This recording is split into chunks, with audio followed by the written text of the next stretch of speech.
강림절 제1주를 맞이했습니다. 대림절이라고도 하죠. 교회력을 새로 시작하는 절기이고요. 하나님의 달력 첫 장을 다시 넘긴 겁니다. 하나님과 동행하는 1년이 우리에게 다시 주어졌다라는 그런 은혜에 대한 감사가 오늘 우리에게 있어야 될 것입니다. 그 대림절이란 말 그 자체가 기다릴 때 이말임이라고 되어 있죠. 대림. 그래서 그 의미가 잘 드러나 있습니다. 보통 성탄절 이전 4번 주일이 포함된 기간인데 11월 30일에 가장 가까운 그 주일부터 대림절이 시작되죠. 좀 더 자세히 살펴보면 11월 27일 하고 12월 3일 그 사이에 포함된 날이 이 대림절 첫 날이 됩니다. 이미 오신 주님을 기억하고 다시 오실 주님을 기다리는 절기입니다. 라틴어로는 아드벤투스라고 하죠. 보통 공항이나 기차역 같은 데서 도착하는 그 손님들을 기다린다라는 의미로 사용되는데, 또 이 대림절을 겨울의 사순절이라고 한다고 말씀드린 적이 있죠. 부활절에 앞서 있는 그 사순절이 부활의 기쁨을 예비하는 기간이듯이 성탄절보다 먼저 찾아오는 이 대림절 덕분에 오시는 주님을 우리가 설레임으로 기다리고 있는 거예요. 또 대림절은 이렇게 빛의 절기죠. 대림초들이 밝혀졌고요. 앞으로 4주 동안 점점 밝아지는 빛을 우리가 경험하게 되고, 또 성탄 트리에 전구도 점화가 돼서 지금 우리가 살고 있는 현실이 어둡더라도 다시 밝아질, 주님이 오심으로 해서 밝아질 우리의 삶을 기대하는 절기입니다. 들어오시는 그 입구에 필경대에 이 대림절 묵상집을 비치해 놨습니다. 그래서 필요하신 만큼 가져가시면 될 것 같고요. 기독교 대학 감리회에서 발행한 작은 책자입니다. 이번 주제들을 보니까 역시 기다림에 대한 이야기들로 채워져 있고, 기다림은 무엇인가에 대해서 첫날 오늘부터 25일까지 쭉 이어서 소개하고 있어요. 기다림은 아픔, 기다림은 고난, 기다림은 침묵, 거절, 죽음, 단절, 회개, 내려놓음 등등 기다림에 대한 주제로 이 묵상을 할 수 있도록 잘 꾸며져 있습니다. 그래서 이 뒤에 기도 제목을 쓰는 날도 있으니까 이 대림절 기간 동안 이 작은 책자를 이용해서 묵상을 하시면 이 대림절을 더욱 우리가 풍성하게 보낼 수 있을 것 같습니다. 오늘 마가복음 13장은 보통 소묵시록이라고 불리죠. 13장 전체가 예루살렘 성전 파괴 그 사건과 연관되어 있음을 우리가 알 수 있어요. 사실 지금 우리가 처해 있는 상황 속에서 이 말씀을 보니까 강림절 첫 주 첫 말씀으로 우리에게 깨닫게 하는 바가 많은 것 같아요.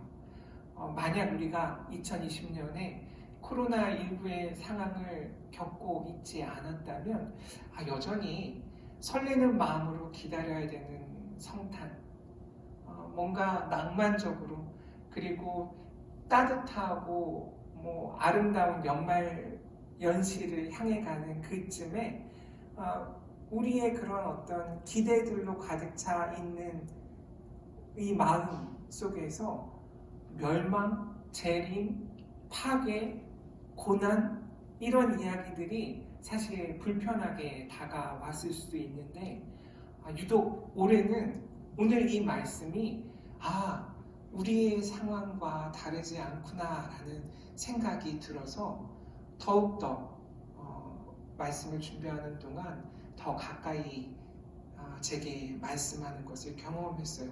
마치 이스라엘 민족들에게 가장 중요한 곳 예루살렘 성전이 황폐해지는 그 사건과 같이 코로나19 때문에 올해는 우리의 모든 것들이 영향을 받았고 마치 예루살렘 성전이 허물어지는 것과 같은 일들을 우리가 지금도 경험하고 있잖아요.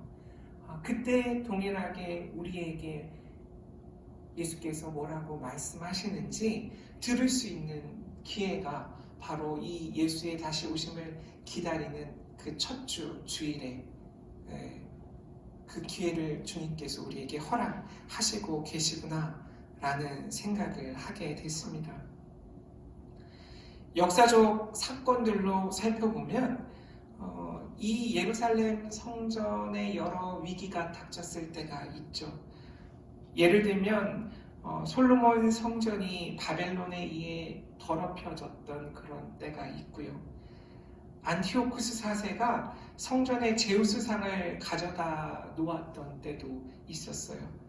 그리고 주 40년경에는 로마의 황제 칼리굴라가 자신의 상을 성전에 세우려고 했던 그런 사건도 있었고, 그리고 오늘 말씀의 배경이지 않을까 생각되는 이 유대 로마 전쟁 가운데, 즉 주후 70년경이죠. 티투스 장군이 예루살렘을 함락한 후에 성소에 들어간 사건, 그런 역사적인 사건들이 오늘 이 본문과 연관되어 있는 거죠. 긴급하고 긴박한 상황에 대해서 말하고 있어요.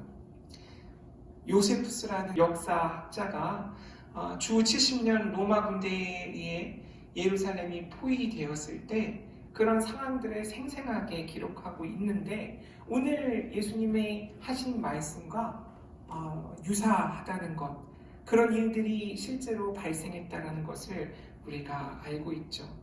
여인이 아이를 잉태하고 아이에게 젖을 먹이는 상황, 그 상황이 우리가 흔히 이야기하는 샬롬을 상징하는 상황이에요.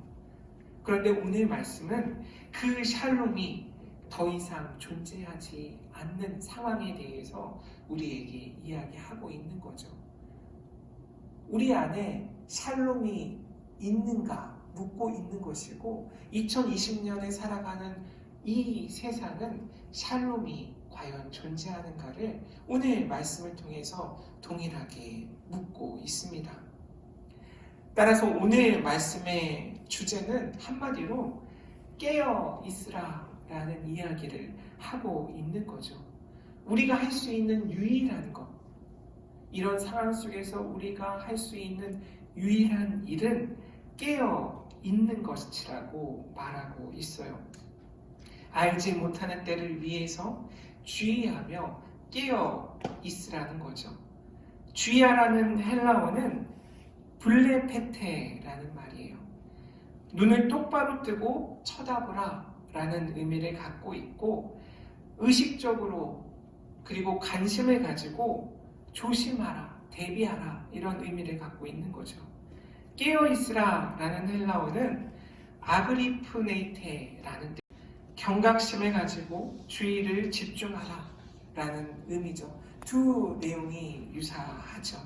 결국 이 깨어있으라는 말을 통해서 오늘 말씀을 통해 우리가 던져야 되는 질문은 무엇일까 곰곰이 묵상하던 중에 이 말이 아닐까라는 생각을 하게 됐어요. 그것은 2020년 강림절 첫 주, 우리는 하나님을 어디에서 어떻게 찾을 것인가 라는 그 문제에 직면하고 있다는 거죠. 특히 샬롬이 깨진 것과 같은 지금, 하나님은 어디에 계실까? 하나님을 우리가 어디서 만나 뵐 수 있을까? 여전히 코로나19 상황 속에서도 우리는 하나님을 경험할 수 있을까? 그것이 바로 2020년 강림 절기, 기다림의 절기를 살아가는 우리들에게 주어진 가장 중요하고도 그리고 우리가 꼭 해야 되는 질문이라는 것을 오늘 말씀을 통해 발견했습니다. 사실 11월 8일에 함께 나눴던 말씀 마태복음 25장 1절에서 13절 열처녀의 비유 기억하시죠? 그때도 깨어있다라는 의미를 우리가 함께 나눴었죠. 깨어있다는 것, 기다리는 것이라고 말씀드렸어요. 이 기다림은 우리를 구별되게 하는데 그 기다림을 하기 위해서 우리에게 인내가 필요하고 그 인내에는 소망과 믿음이 요청된다고 말씀드렸죠. 그 믿음이 우리의 일상을 하나님의 역사로 바라보게 한다는 거예요. 우리의 평범한 삶을 하나님이 함께 하시는 삶으로 볼 수 있게 하는 능력이 바로 믿음이라고 이야기했어요. 따라서 기다리는 시간은 우리의 믿음을 증명하는 시간인 거죠. 그리고 이 깨어있다라는 것, 준비하는 것이라고 말씀드렸죠. 이 깨어있는 시간은 수동적인 시간이 아니에요. 넋놓고 기다리는 시간이 아니라 우리가 능동적으로 무엇인가 준비해야 되는 시간이죠. 준비하는데 가장 큰 문제는 오늘 말씀과 연관되지만 그 때를 알 수 없다라는 것이고, 그래서 우리가 흔히 던지는 질문 언제라는 그 질문에서 어떻게라는 질문으로 우리의 삶을 변화시켜야 한다라는 것이었어요. 그래서 어떻게라는 질문 앞에서 우리의 삶을 끊임없이 점검해서 어떻게 주님을 맞이하는 데 있어서 내 삶을 준비할 수 있을까? 그 질문을 하는 것이죠. 그리고 세 번째로 이 깨어있다라는 것에 대해서 말씀 나눴던 것은 있는 것에서 깨어나라는 것이었어요. 망각에서 깨어있는 것, 오시는 주님을 우리가 항시 기억하는 것, 그것이 이 깨어있는 것의 의미가 아닌가 열처녀의 비유를 통해서 함께 나눴었죠. 오늘 말씀에서도 동일하게 깨어있으라는 명령이 나오죠. 한 4번 정도 등장하는 것 같아요. 33절 주의하라 깨어있으라 그때가 언제인지 알지 못함이라. 34절 특히 그 문을 지키는 사람에게 깨어있으라 그렇게 명령했다라고 되어 있죠. 35절에는 깨어있으라 집주인이 언제 올지 알지 못한다라고 되어 있고 37절에도 깨어있으라. 그리고 이 깨어있으라는 말은 너뿐만 아니라 모든 사람에게 하는 말이다 라고 되어 있어요. 이 깨어있으라는 4번의 명령들, 아마 첫 번째 깨어있으라는 그 때와 관련 있는 것 같아요. 너희들이 때에 관심이 있지만 예수님은 다만 깨어있으라 라고 명령하고 계시다는 거죠. 두 번째 깨어있으라 라는 말은 어떤 일과 관련이 있어서 우리가 하나님의 일을 할 때 깨어 있어야 된다라는 이야기를 하고 있고, 세 번째 깨어 있으라 라는 말은 잠을 잘 수도 있다라는 그런 상황을 이야기하면서 우리 힘으로는 깨어 있기 쉽지 않다라는 말을 하는 거죠. 깨어 있을 수 있도록 기도하라고 이야기하는 거예요. 성령께서 우리를 도우셔서 깨어 있을 수 있도록 하시는데 그 성령의 도움을 받기 위해 우리가 끊임없이 기도해야 한다는 것, 성령 충만해야 된다는 것, 그것을 이야기하고 있는 것 같아요.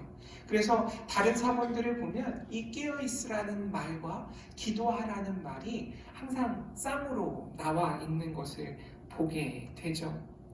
열심을 품고 주를 섬기라 라는 말과도 일맥상통한 것 같아요.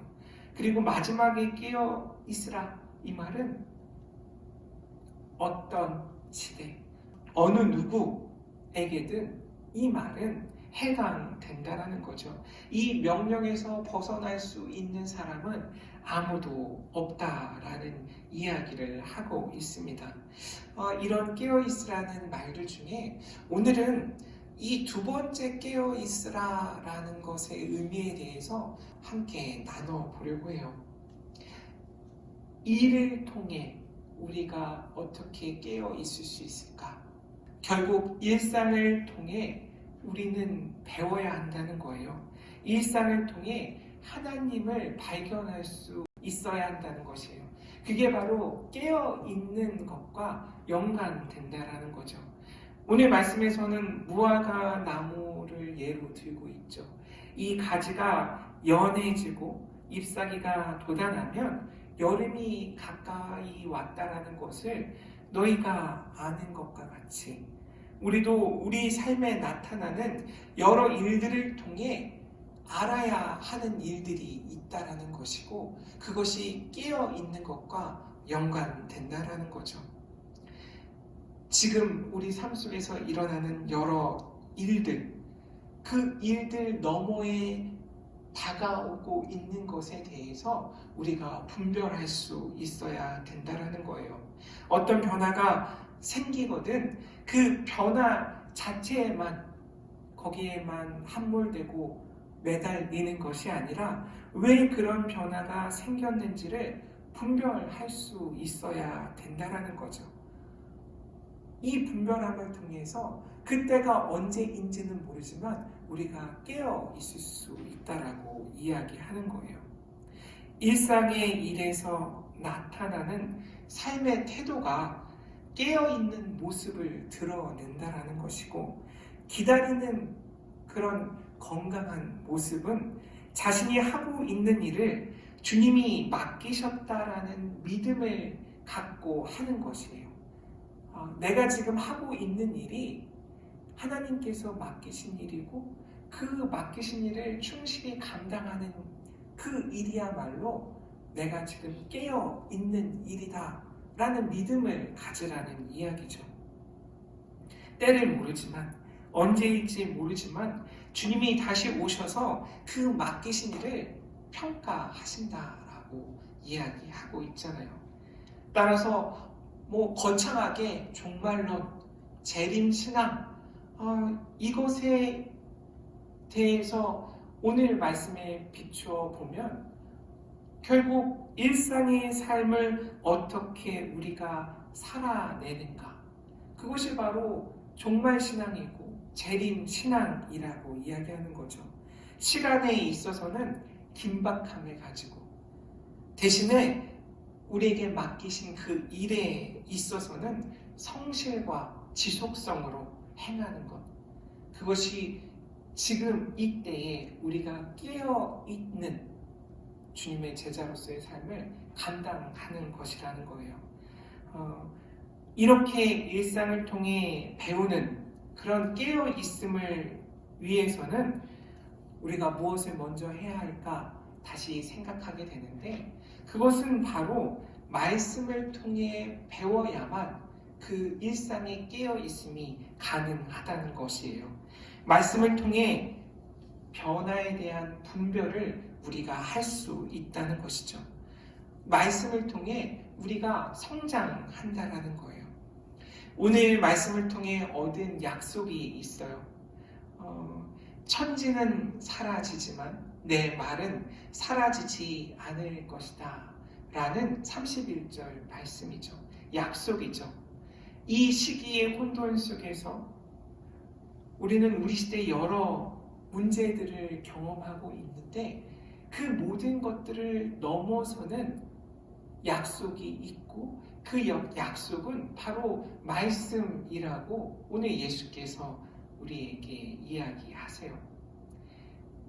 천지의 모든 것들이 달아 없어지겠지만 내 말씀은 달아 없어지지 않는다라는 거예요. 따라서 이 대림절기, 기다림의 절기는 말씀이신 예수 그리스도가 우리를 만나시는 그 시간이에요. 우리를 찾아오시는 말씀을 우리가 기다리는 날들로 채워져 있는 거죠. 메시아의 오심에 대한 말씀이 우리를 만나고 계신 날이 바로 오늘이에요. 따라서 이 말씀을 만난다라는 그 사건과 관련해서 지금의 우리의 삶을 다시 되돌아보면 우리가 과연 지금 이 시대에 힘든 여러 가지 상황을 겪으면서 힘들다 이야기하는 그 이유가 무엇일까 다시 되새기게 돼요. 상황 때문이죠. 코로나 때문이죠. 그리고 그 상황 속에서 벌어지는 여러 일들 가운데 고난을 겪고 있기 때문인데, 오늘 말씀에서 다시 우리가 힘을 얻는다면 그것은 우리 안에 말씀이 없기 때문에 더 어려움을 겪고 있는 것은 아닌가라는 생각을 하게 됐어요. 하나님의 말씀이 우리 안에 없는 거예요. 그 말씀을 까먹고 있는 거예요. 잊고 있는 거예요. 깨어있지 못한 거예요. 천지는 없어지지 아니하리라. 하나님의 말씀은 없어질 수도 있지 않을까. 이런 태도로 우리가 지금 이 시기를 살아가고 있는 것 아닌가.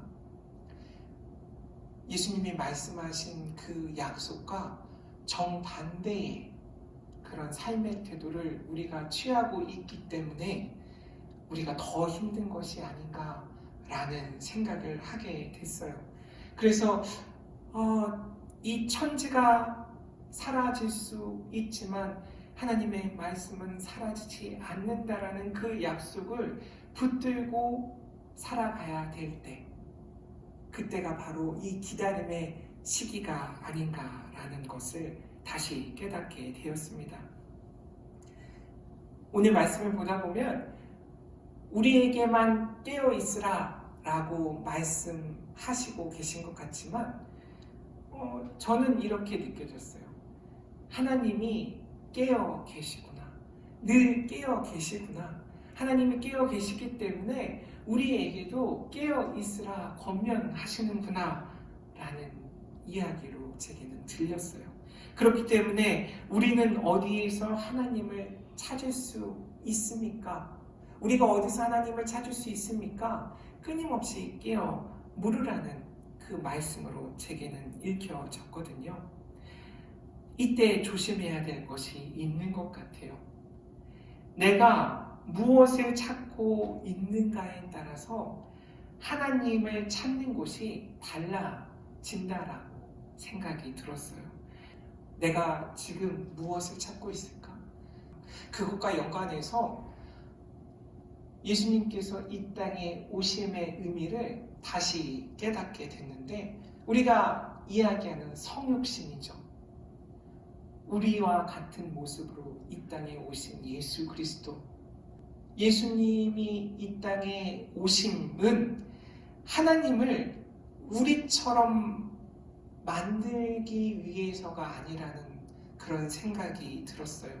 우리의 방식과 우리의 모습으로 예수 그리스도를 우리가 찾기 위함이 아니라는 생각이 들었어요. 이 말은 우리의 기준에 맞게 하나님을 붙들어 매려고 하는 우리 안에 그런 욕심이 있어요. 악함이 있어요. 우리가 원하는 하나님, 우리가 원하는 예수 그리스도, 우리의 눈높이에서 그분들을 찾으려고 하는 거죠. 이 방향을 잘 생각해야 된다고 생각했어요. 우리의 모습 그대로 하나님이 오신 거예요. 예수 그리스도가 오신 거예요. 근데 우리는 자꾸 우리가 있는 곳에서 하나님과 예수 그리스도, 나의 삶의 그 기준에서 하나님을 찾으려고 애쓰고, 나의 삶의 그런 방법에서 예수 그리스도를 만나려고 애쓴다는 거예요. 그래서 그곳에서 하나님을 찾았다고 착각하는 그런 여러 상황들을 마주한다는 거죠. 내가 무엇을 찾고 있는지에 따라서 하나님을 만나려고 한다라는 거예요. 그것에 대해서 경계하고 조심하는 것, 그것이 깨어있는 삶이라는 거죠. 오늘 말씀 속에서는 사실은 격려와 희망을 발견할 수 있습니다. 이 파괴되고 마치 패배한 것처럼 보이는 그 상황 속에서 하나님께서 승리하신다는 것을 결국 우리에게 말씀하세요. 성전이 파괴되었고 신학적인 혼란이 있고 세상이 무너져가는 그런 상황이 우리 앞에 보이지만 그 고통과 죽음에서도 새 생명이 펼쳐질 거라고 이야기하는 거죠. 하나님이 새로운 방식으로 우리 가운데 함께 하심을 기다리라는 거예요. 그것이 바로 십자가고 그것이 부활이라는 것이고 그것이 예수 그리스도의 구유라는 것이에요. 우리가 위기라고 느끼는 그 순간, 고난이라고 느끼는 그 순간이 바로 하나님의 구원이 시작되는 시간이고 때라는 것을 오늘 말씀은 우리에게 이야기하는 거죠. 따라서 지금의 이 상황, 코로나19 상황 속에서도 우리는 하나님의 승리를 기대하는 사람들이어야 해요. 이 상황 속에서 무엇이 구원의 메시지일까? 우리는 깨어서 그것을 알아차려야 된다라는 이야기를 하는 거죠. 말씀을 마무리하려고 합니다. 오늘 말씀을 준비하다가 며칠 전에 본 그 TV 프로그램이 생각이 났어요. 24일날 화요일날 방영됐던 프로그램인데 TVN이라는 방송에서 TVN 쉬프트라는 그런 기획 방송을 시작했거든요. 1편이 방송됐고 제목이 뭐였냐면 코로나 재난의 불평등이라는 제목을 갖고 있어요. 이 예고편이 방영됐을 때 그때는 그 타이틀이 뭐였냐면 넘버 480이었거든요. 근데 실제 방영됐을 때 타이틀은 넘버 510이었어요. 이 숫자가 의미하는 바는 17일에는 코로나19로 사망한 사람들의 숫자가 480명이었고 24일에는 코로나19로 사망한 사망자 숫자가 510명이었다라는 의미를 담고 있거든요. 그래서 이 코로나가 우리 사회의 가장 연약한 곳을 비추는 엑스레이 역할을 하고 있다라고 이 방송은 우리에게 질문을 던져요. 코로나는 우리 사회의 가장 연약한 그 고리를 공격하고 있다라는 거예요. 그래서 이 약한 고리에 해당하는 사람들, 이 사람들이 어떻게 다시 소외되고 다른 편견 속에서 사라져가고 있는가, 그 이야기를 하고 있어요. 그래서 우리가 그 숫자를 확인하기에 바쁜 삶을 살아간다는 거죠. 그 숫자 뒤에 있는 이들의 이야기에는 관심이 없다라는 거예요. 그 단적인 예로 메르스 때를 들고 있어요. 메르스 80번 환자, 그분이 사망했을 때 언론들에서 이렇게 이야기했대요. 메르스 80번 환자가 사망함으로 인해서 메르스가 종식됐다라고 이야기했다라는 거예요. 이 방송을 보면서 깨어있음이라는 것, 이런 것이겠구나.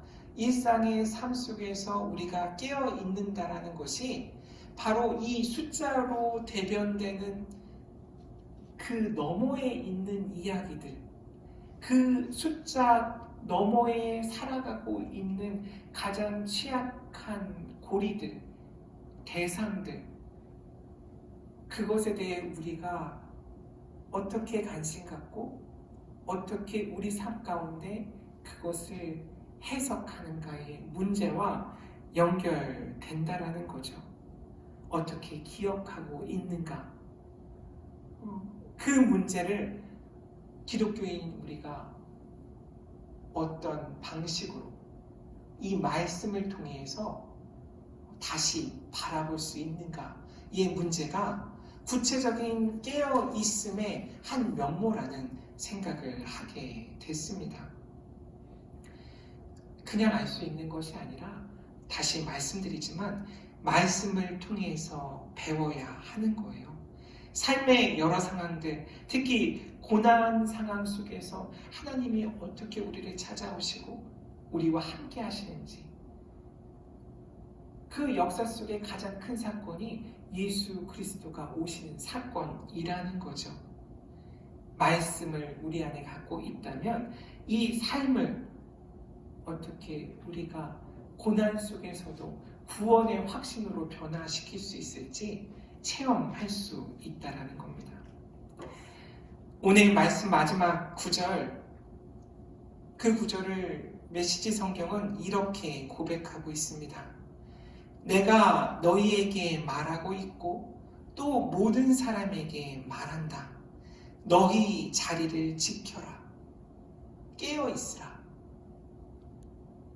우리 자리를 지키는 것, 그것이 깨어 있는 것이라는 것, 저와 여러분이 기억하셨으면 좋겠어요.